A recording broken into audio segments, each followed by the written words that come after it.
करे सब लोग गोहार आई राथावा सवार बादरा चीरिन हो बरती थर थर कापे अखिया खोलिन हो बरती थर थर कापे अखिया खोलिन हो। करे सब लोग गोहार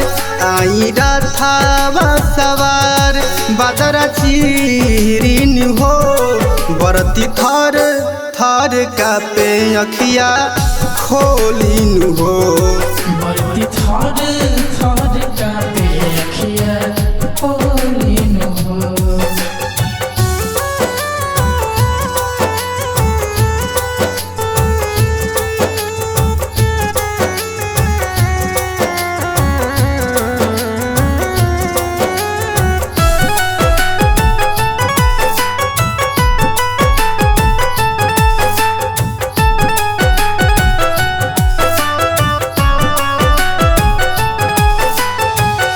भूखिए पियासे घाटे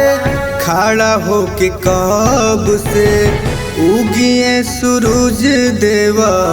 दया करी सब पे भूखिए पियासे घाटे खड़ा होके कब से उगी है सूरज देवा दया करी सब पे करे बरती पुकार सुन लागे संसार देव आ जैती हो बरती थर थर कापे अखिया खोलिन हो बरती थर थर कापे अखिया खोलिन हो।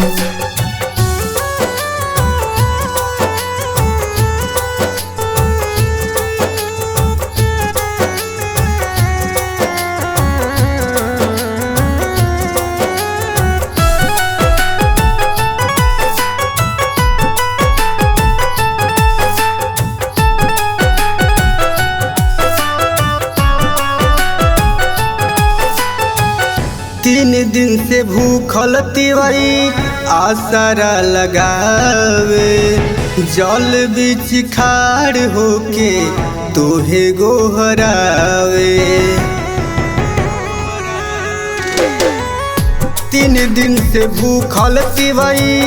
आसरा लगावे जल बीच खाड़ होके तोहे गोहरावे अब यतना न सताई गोल्डन करे ले गोहाई लाली भोलिन हो बरती थर थर कापे अखिया खोलिन हो बरती थर